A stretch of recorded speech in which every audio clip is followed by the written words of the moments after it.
चंद्रयान 3 का विक्रम लैंडर जब से चांद की सतह पर लैंडिंग किया है, तब से लेकर अब तक चांद की दुनिया के भयानक खुलासे कर रहा है। लैंडिंग के बाद चंद्रयान 3 ने भेजी चांद की पहली वीडियो और तस्वीर। दिखा चांद के दक्षिणी ध्रुव का ऐसा खौफनाक मंजर। अगले 14 दिनों तक चांद पर घूमते हुए चंद्रयान करने वाला है बड़ा कमाल। इसरो का यह मेगा प्लान देखकर दुनिया भर की स्पेस एजेंसीज हैरान हो गई है। दोस्तों, चांद की कक्षा में पहुंचने से लेकर आज तक इसरो के चंद्रयान 3 ने हर रोज लगभग नई तस्वीरें और वीडियो भेजा है।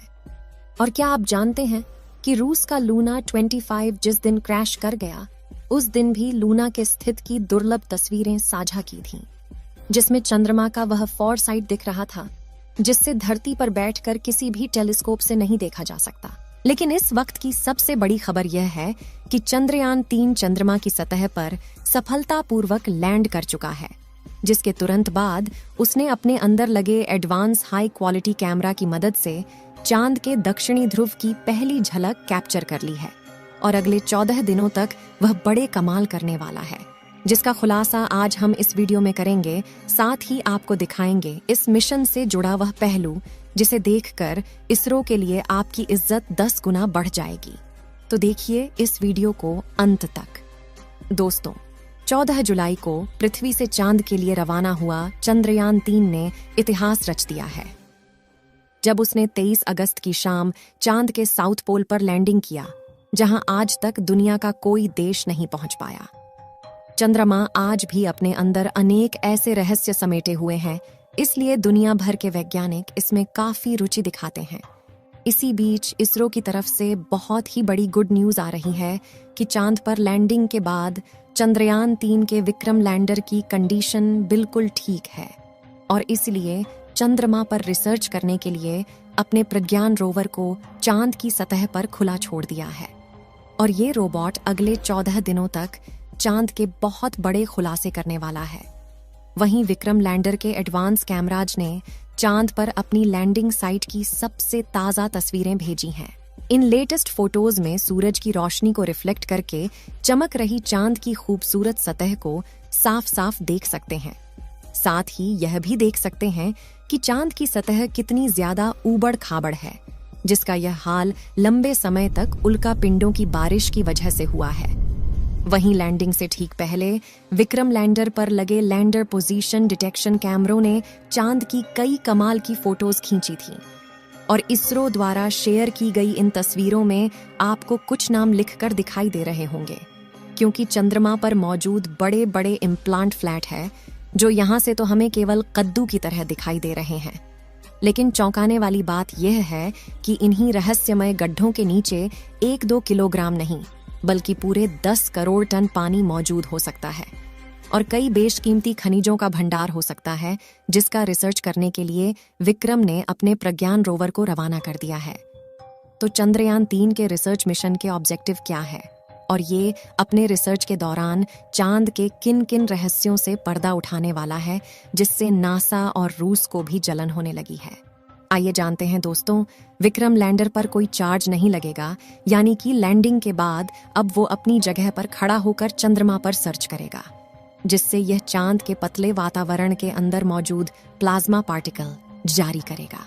दिन और रात में चंद्रमा की सतह के बदलते तापमान की जांच करेगा, अपनी लैंडिंग साइट के आसपास आने वाले भूकंप की गति और तीव्रता की स्टडी करेगा, और सतह के नीचे लेजर फेंककर सरफेस एलिमेंट्स की जांच करेगा, जिसके लिए इसके अंदर 4 पेलोड उपकरण लगाए गए हैं। जबकि चंद्रयान 3 का प्रज्ञान रोवर अपने टायर्स की मदद के चलते हुए चांद के दूर दराज इलाकों की तरफ रवाना हो चुका है, और चलते चलते इसने इसरो को भी चांद का डेटा भेजना शुरू कर दिया है। आपको बता दें कि प्रज्ञान रोवर में लेजर इंडक्टेड ब्रेकडाउन स्पेक्ट्रोमीटर और अल्फा पार्टिकल एक्सरे स्पेक्ट्रोमीटर जैसे 2 पेलोड उपकरण लगाए गए हैं, जो कि लेजर की मदद से चांद की सतह के अंदर तक जाएंगे और सतह के नीचे मौजूद पानी का पता लगाएंगे। साथ ही यह चांद की मिट्टी और चट्टानों में मौजूद मैग्नीशियम, एल्युमिनियम, क्रोमियम और सिलिकॉन जैसी कीमती खनिजों को भी खोज निकालेंगे, और इस रहस्यों से पर्दा उठाएंगे कि आखिर जान के अंदर क्या छुपा हुआ है। यानी अगर अपने इस मिशन में विक्रम लैंडर और प्रज्ञान रोवर ने चांद पर किसी कीमती खनिज या पानी का भंडार खोज लिया तो यह इतना बड़ा कामयाबी होगा कि भविष्य में जब भी चांद का नाम लिया जाएगा तो इसके साथ ही इसरो और भारत का नाम भी जोड़ा जाएगा। आपको बता दें कि रिसर्च मिशन चांद के वे लूनर दिन होते हैं जो कि पृथ्वी के 14 दिनों के बराबर हैं, जिसके बाद चंद्रयान 3 का विक्रम लैंडर और प्रज्ञान रोवर अपने आप निष्क्रिय हो जाएंगे और सदियों तक चांद की सतह पर खड़े होकर भारत के नाम का ठप्पा लगा देंगे। ऐसा इसीलिए क्योंकि इसरो ने वापस लाने का कोई प्लान नहीं बनाया है। वहीं इसे सिर्फ दिन के वक्त ही काम करने के लिए डिजाइन किया गया है, यानी 14 दिन के बाद जब विक्रम लैंडर की लैंडिंग साइट पर अगले 14 दिन के लिए रात होगी तब इसके सोलर पैनल चार्ज नहीं हो पाएंगे और धीरे धीरे इसके सभी उपकरण बंद हो जाएंगे।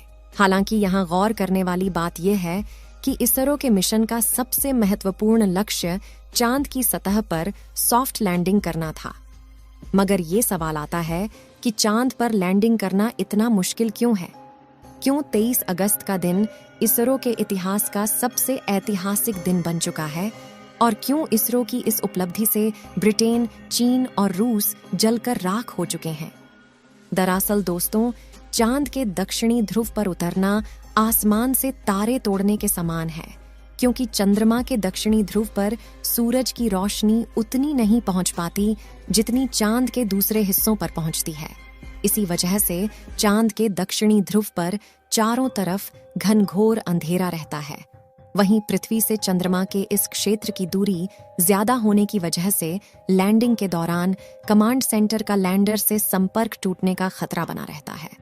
साथ ही चांद पर ऐसा कोई मजबूत वायुमंडल भी नहीं है जो लैंडिंग के दौरान घर्षण पैदा करके लैंडर की रफ्तार को कम कर सके। इसी वजह से चंद्रमा के इस हिस्से में लैंडिंग करना काफी चुनौतीपूर्ण रहता है। ऐसे में किसी भी स्पेसक्राफ्ट को चांद पर लैंड करवाने का एक ही तरीका मुमकिन है, जिसे चंद्रयान 3 के विक्रम लैंडर ने ही अपनाया था। इस तरीके में लैंडर को चांद की सबसे छोटी ऑर्बिट में अपनी न्यूनतम ऊंचाई वाले बिंदु तक ले जाया जाता है, जो कि 20 से 30 किलोमीटर के बीच होता है, जिसके बाद लैंडर अपनी कक्षा छोड़कर चांद की सतह पर उतरने के लिए रवाना होता है और नीचे पहुंचने के दौरान अपने थ्रस्टर्स का इस्तेमाल करना शुरू कर देता है, जो विपरीत दिशा में फोर्स लगाकर इंजन ब्रेकिंग का सहारा लेते हुए स्पेसक्राफ्ट की रफ्तार कम करते हैं। रफ्तार को कम करने के बाद लैंडर के सामने जो अगली चुनौती आती है वह होती है चांद की धूल। इसी बात से आप यह अंदाजा लगा सकते हैं कि आखिर चंद्रमा पर लैंडिंग करना कितना मुश्किल है और इसरो के चंद्रयान 3 ने कितना बड़ा कमाल कर दिखाया है। और इस मिशन से इसरो ने वो कर दिखाया जो नासा और रूस जैसे बड़े देश भी नहीं कर पाए हैं। जबकि रूस तो चंद्रयान 3 से आगे निकलने की हड़बड़ी में एक हफ्ते पहले ही अपने लूना 25 मिशन में बुरी तरह से फेल हो चुका है। यानी भारत ने अमेरिका और रूस जैसे बड़े देशों को भी पछाड़ दिया है और पाकिस्तान तो अगले 100 सालों में भी स्पेस रिसर्च की फील्ड में भारत के आसपास तक नहीं पहुंच पाएगा। दोस्तों, आपको क्या लगता है, चंद्रयान 3 चांद पर पानी की तलाश कर पाएगा या नहीं? अपनी राय कमेंट में जरूर बताएं। इस वीडियो को एक लाइक जरूर करें और अपने मित्रों तक इस वीडियो को शेयर करें ताकि उन्हें भी जानकारी मिल सके। और भी नॉलेजेबल वीडियो के लिए अपने भरोसेमंद चैनल को सब्सक्राइब जरूर करें और बेल आइकन को ऑल पर सिलेक्ट करना बिल्कुल ना भूलें। मिलते हैं किसी और नॉलेजेबल वीडियो के साथ। वीडियो को अंत तक देखने के लिए धन्यवाद।